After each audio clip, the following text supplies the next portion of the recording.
31 तारीख को election commission of India का घेराव बामसिफ कर रही है। इसलिए मैं कहना चाहता हूं, जो अगर ये कह रही है कैलकुलेटर की तरह, तो कैलकुलेटर में टाइम नहीं होता, इसमें टाइमर क्यों है? जब वो मशीन से वहां का जब वो खुला, उस खुद के बूथ से उसको एक भी वोट नहीं मिला बीएसपी कैंडिडेट को।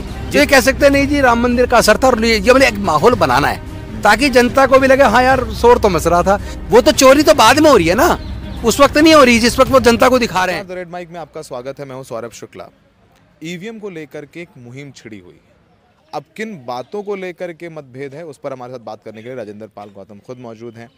सर ये बताइए, जैसे कि हम और आप जब बात करते हैं, जब हम ईवीएम की बात करते हैं, तो लोगों का ये कहना है कि आप लोग ईवीएम पे सवाल उठा रहे हैं। ठीक है, आप लोग उठा रहे हैं, लेकिन मध्य प्रदेश, राजस्थान और छत्तीसगढ़ में तो बीजेपी जीतती है, लेकिन तेलंगाना में हार जाती है।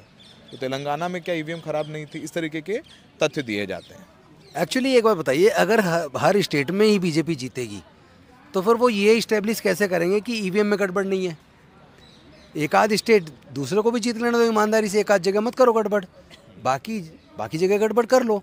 दूसरी बात, ये टेक्निकल एक्सपर्ट कमेटी होती है जो ये सॉफ्टवेयर डेवलप करती है, और टेक्निकल एक्सपर्ट कमेटी के अंदर कुछ प्रोफेशनल्स हैं जो आईआईटी के प्रोफेसर्स हैं, एमिनेंट प्रोफेसर्स हैं। वो लोग और उन आईआईटी के, जिन आईआईटीज़ के अंदर अक्सर एससी एसटी ओबीसी के छात्र सुसाइड कमिट करते हैं, और इसलिए कमिट करते हैं क्योंकि जातीयवादी प्रोफेसर्स उनको इंटरनल में नंबर कम देते हैं, वाइवा में नंबर कम देते हैं, उनको टॉर्चर करते हैं, उनको इतना डिप्रेशन में ले आते हैं कि वो बच्चे सुसाइड कर लें। और वो लोग जब टेक्निकल एक्सपर्ट कमेटी के अंदर हैं और वो सॉफ्टवेयर डेवलप कर रहे हैं, जिस सॉफ्टवेयर के द्वारा ये पूरा ईवीएम बन रहा है, क्योंकि ईसीआई या बीईएल या जो दूसरी जो कंपनी है ईसीआईएल, वो दोनों कंपनी केवल वो हार्डवेयर बनाती हैं, लेकिन सॉफ्टवेयर डेवलप करने का काम जो है वो कर रही है टेक्निकल एक्सपर्ट कमेटी। अगर टेक्निकल एक्सपर्ट कमेटी सरकार के कंट्रोल में है और वो पहले ये तय कर ले किसको जिताना है, और वो उसमें एक बात बताइए, इस ईवीएम के अंदर टाइमर क्यों है? इस ईवीएम के अंदर टाइम के साथ डेट वो सेट करने का एक क्लॉक क्यों है, वॉच क्यों है उसमें? यानी कि उसमें अगर टेक्निकल एक्सपर्ट कमेटी सॉफ्टवेयर में ये चीज़ डाल दे कि फलां तारीख को इतने बजे के बाद ये वोट स्वैप हो जाए, फलां पार्टी को वोट स्वैप हो जाए इतने % वोट, अगर वो सॉफ्टवेयर में डाल दे तो उसका कोई रोक जांच करने वाला नहीं है। और वो जो पहले दिखाते हैं डाल के मॉक पोल करवाते हैं, सारे बूथ एजेंट्स को बुलाते हैं। हाँ। उस वक्त वो रिपोर्ट वही देगी जो हकीकत में दिख रहा है, जितना डाल रहा है वही दिखाएगी। आप कह रहे हैं उस समय दिखाएगी, उसमें सही रहती है मशीन, उसके बाद वो चेंज कर देते हैं। उस वक्त वो काम नहीं, उसमें सॉफ्टवेयर में वो नहीं डाला, उस वक्त तो वही है जो डलना वही दिखाना है। लेकिन अगर सॉफ्टवेयर में ये डाल दिया कि चुनाव की, जैसे चुनाव सपोज करो 20 तारीख को है, तो 19 तारीख की रात को 12 बजने के बाद उसके बाद आपका वोट स्वैप कैसे होगा, ये उसमें काम करेगा। तो फिर तो सुबह वोट डलने चालू हो रही है और वो स्वैप हो रही है, और वो भी एक उसका टाइमर सेट है। इसलिए मैं कहना चाहता हूँ, जो अगर ये कह रही है कैलकुलेटर की तरह, तो कैलकुलेटर में टाइम नहीं होता, इसमें टाइमर क्यों है? इसमें टाइम, डेट, वो सब कुछ है। और अगर एक चीज़ और मुझे एक्सपर्ट्स ने बताई है कि अगर इसमें ये क्लॉक ना हो, टाइमर ना हो, तो इसमें गड़बड़ी हो ही नहीं सकती। फिर राजेंद्र पाल जी, आप लोग इतनी प्रेस कॉन्फ्रेंस कर रहे हैं, अब आगे आज आप लोगों का अनाउंसमेंट क्या है? आगे आप लोगों ने एक मंच बनाया, मुझे पता चला है, कुछ मिस कॉल के जरिए आप लोगों को रजिस्टर करवा रहे हैं। पूरा एक क्या सिस्टम बना करके आगे लड़ाई लड़ेंगे, उसके बारे में बताइए। हम लोग तो सिर्फ इतना चाह रहे हैं कि भारत एक प्रजातांत्रिक देश है और भारत में संविधान का राज है। भारत में वोटर, प्रजातंत्र के अंदर वोटर तय करता है किसकी सरकार बनानी, किसको चुनना है। लेकिन आज वोटर की वोट की चोरी हो रही है, वोटर को भरोसा ही नहीं है कि उसकी वोट सही जगह जा रही है। जैसे आपको मैं बताऊं, आसाम का एक चुनाव का एक घटना है, वहाँ पे टोटल मतदाता वोट डालने वाले वोटर केवल 90 थे, लेकिन वोटिंग मशीन में 171 वोट पड़ गए, और 5 इलेक्शन कमीशन ने 5 अधिकारियों को सस्पेंड किया। तो वो कहाँ से हुआ, कैसे संभव हुआ? दूसरा, जैसे छत्तीसगढ़ में बीएसपी के कैंडिडेट चुनाव लड़े, और उस चुनाव में उनका खुद का परिवार जिस बूथ पे रहता था, रिश्तेदार रहते थे और वो खुद रहते थे।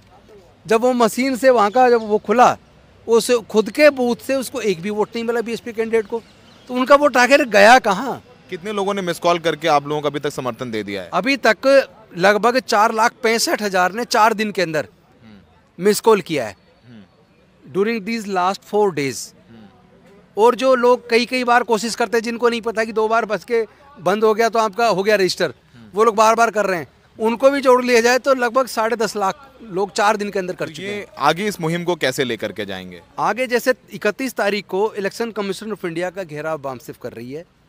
हम सब आह्वान कर रहे हैं पूरे देश के अपने लोगों से, जो लोग हमें फॉलो करते हैं, हमारे साथ जुड़े हैं इस मुहिम में, कि हमें मतदाता की वोट चोरी रोकनी है और बैलेट पेपर वापस लाना है, ईवीएम को भगाना है। वो लोग आएंगे और यहाँ इलेक्शन कमीशन ऑफ इंडिया का घेराव करके हम कहेंगे कि आप इलेक्शन कमीशन की जिम्मेदारी है फेयर एंड ट्रांसपेरेंट इलेक्शन कराने की, जिस पे हमें ईवीएम पे बिल्कुल भरोसा नहीं है, तो आप जिद्दी क्यों हो, आप ईवीएम से चुनाव करने पे आमादा क्यों हो? राजेंद्र जी, ये सवाल आपसे बहुत ज़्यादा रेलेवेंट भी हो जाता है क्योंकि आप चुन करके आए हैं। मुझे लग रहा है तीसरी बार विधायक बने हैं आप। नहीं, 2 बार बन चुका हूँ और बहुत ज़्यादा मार्जिन से जीत चुका हूँ, दिल्ली के हाईएस्ट परसेंटेज ऑफ वोट से जीता हूँ। इस बार भी विधायक बने आप। इस बार भी बीजेपी ने आपकी कॉन्स्टिट्यूंसी में तो कहें तो ईवीएम को सेट नहीं किया था कि बीजेपी चाहती थी कि जैसे पहले कहा, नहीं, सुनिए मेरी बात, अब सुन लीजिए मेरे सवाल, क्योंकि मैं डेविल्स एडवोकेट प्ले कर रहा हूँ कि क्या बीजेपी चाहती थी कि आम आदमी पार्टी जीत जाए, इसलिए ईवीएम में छेड़छाड़ नहीं की? दिल्ली में चाहती थी बीजेपी के राजेंद्र पाल गौतम जीते, इसलिए छेड़छाड़ नहीं करी? देखिए, 2-3 पॉइंट है। पहला पॉइंट तो है, दिल्ली में सरकार हमारी है, लेकिन उन्होंने अधिकारियों पे कब्जा किया हुआ है, तो नाम को सरकार हम चला रहे हैं, लेकिन सब कुछ तय तो वो हो रहा है जो केंद्र सरकार चाह रही है, ठीक है, एलजी के माध्यम से। ठीक है। दूसरी बात, अगर वो सारे ही स्टेट को जीत लें, फिर तो ये दावा और पुख्ता हो जाएगा कि ये कुछ काम नहीं कर रहे, एक भी वादा पूरा नहीं कर रहे।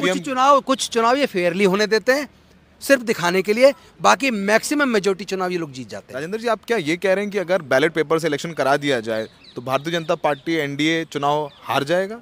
वो 200 से नीचे पहुंच जाएगा पूरा एनडीए, और बीजेपी 150 से नीचे पहुंच जाएगा। राम मंदिर की हवा चल रही है, सड़क पर आपको माहौल नहीं दिख रहा है? ये एक माहौल बनाया जा रहा है ये दिखाने के लिए कि ईवीएम से अगर ये 400 सीट जीत गए, जो ये कह रहे हैं, यानी ऐसा 400 पार। पिछली बार उन्होंने कहा था 300 पार, तो 300 पार हो गई।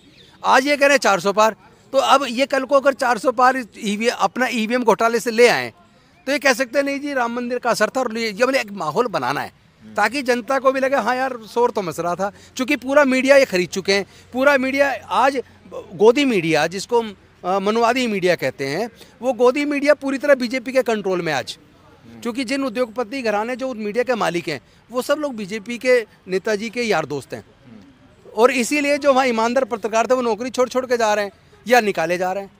अच्छा राजेंद्र जी, ये बताइए, फिर मैं सवाल इसलिए आपसे पूछ रहा हूँ कि चुन के आए हैं आप, अभी बाकी जो आपके साथ लोग हैं, अगर जो अभी आया हूँ उसके बाद भी मैं कह रहा हूँ मुझे ईवीएम पे बिल्कुल भरोसा नहीं, और मेरा पक्का भरोसा है कि ये जो टेक्निकल एक्सपर्ट कमेटी के माध्यम से ये जो गड़बड़ चल रही है, आप लोगों ने मुहिम छेड़ दी है। चुनाव आयोग जगह जगह जो है अपनी वर्कशॉप्स लगा करके लोगों को बुला करके डेमो दे रहे हैं किस तरीके से ईवीएम काम करते हैं। क्या है, अगर उसने टाइमर उसमें है, कब वो टाइम पे स्वैप होगा, उससे पहले तो जितना मर्जी डेमो दिखा, जो आप डालोगे वो दिखेगा। वो तो चोरी तो बाद में हो रही है ना, उस वक्त नहीं हो रही जिस वक्त वो जनता को दिखा रहे हैं। और चोर की दाढ़ी में तिनका तुम दिखा क्यों रहे हो? लोग ये कह रहे हैं कि नहीं, जब ये विपक्ष के लोग चुनाव जीत जाते हैं तब तो ईवीएम पर सवाल नहीं उठाते हैं, चुनाव हारते ईवीएम पे सवाल उठाने लग जाते हैं। पूछना चाहता हूं केंद्र सरकार ने ऐसा कौन सा काम किया है कि उसे चुनाव जीतना चाहिए?